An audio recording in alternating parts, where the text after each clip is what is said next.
What is going on, guys? So today we're going to talk about the different lengths of your Army contracts and whether or not there are differences to them.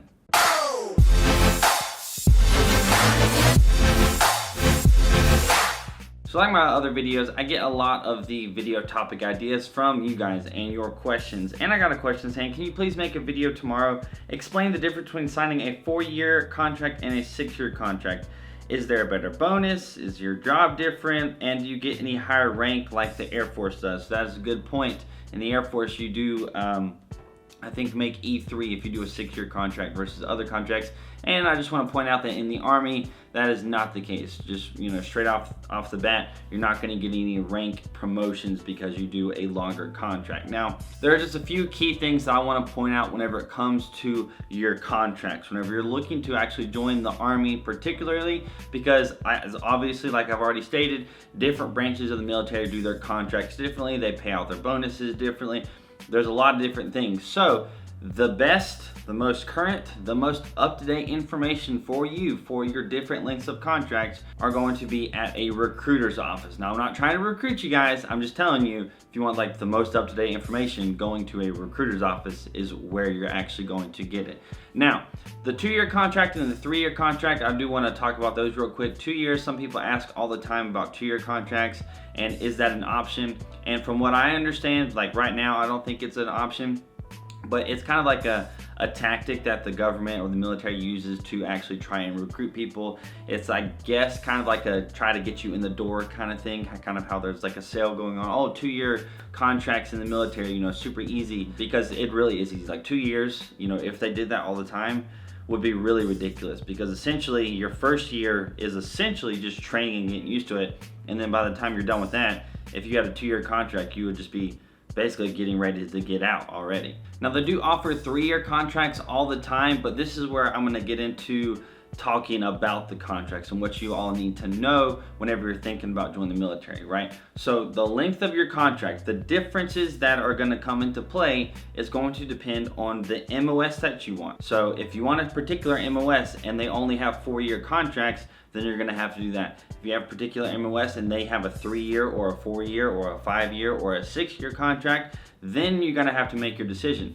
Now, let's say you are wanting to join the Army, you got a particular MOS, and there are multiple different year contract options, okay? Let's say it's a 3-year, let's say it's a 4-year and a 5-year and a 6-year, whatever. Active duty, I'm gonna talk about active duty because Army Reserves is gonna be a little bit different. National Guard, I'm not 100% sure on what I'm gonna say in this video because I'm Reserves, I didn't get recruited through National Guard. For the active duty example, there's pretty much, from what I understand, from when I've talked to recruiters, from what I've seen from other people's examples, there's not going to be any difference on the face value of your contract, right?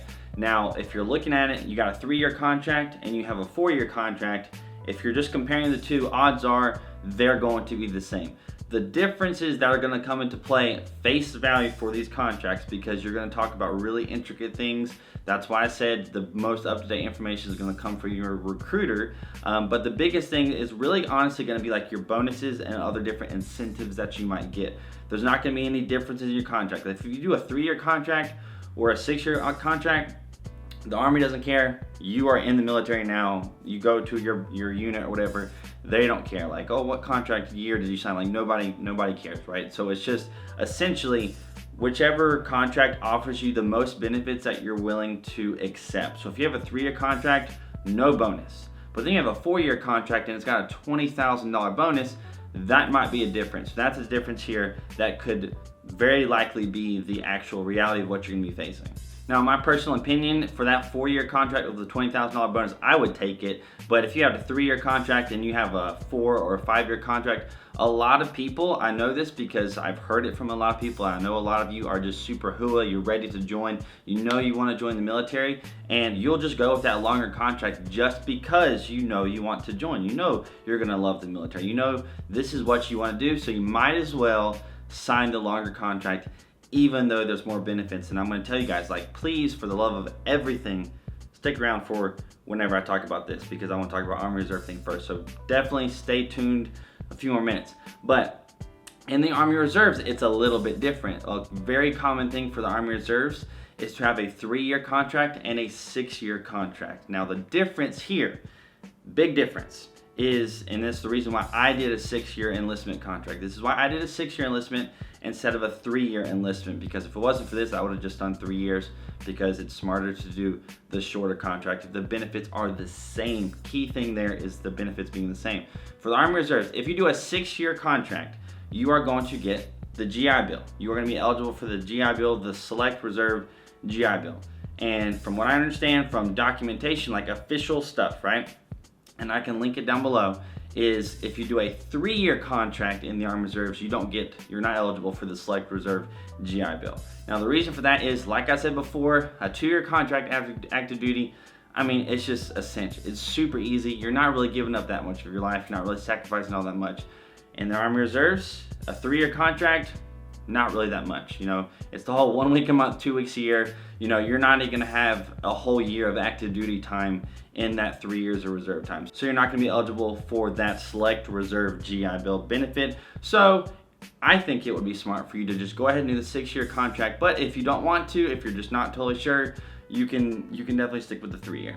Now, I do hope that you all stayed for this part of the video, because this is, I think, the most beneficial thing that you need to think about whenever you're considering your contract, especially if you're one of those people, especially if you are one of those people who are just super hooah. You want to join, you want to join, you want to do 20 years, so might as well sign up for an 8-year contract, which is what some people do. Some people will sign up for an 8-year contract. You know, yes, there's an 8-year obligation for every single contract. Every single contract has an 8-year obligation.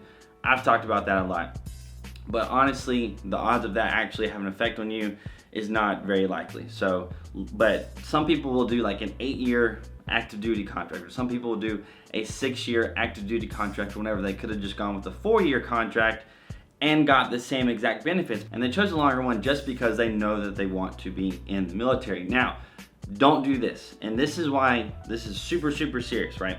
Do not do this. If they have the same benefits, if your contract has the same benefits as a shorter contract, always go with the shorter contract. The reason is, if you know you want to stay in the military, obviously if you decide that you don't like the military, the shorter contract is obviously better. But if you still decide that you want to stay in the military has these things called re-enlistment bonuses, okay? Re-enlistment bonuses.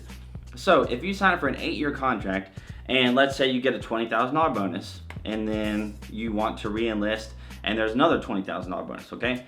So you've done 8 years, you got your $20,000, now you got a $20,000 re-enlistment bonus. On the flip side, if you did the 4-year contract, which also has a $20,000 bonus, and then whenever it came time for you to re-enlist, there's another $20,000 bonus potentially that you could have. Re-enlistment bonuses are just the same thing as normal bonuses.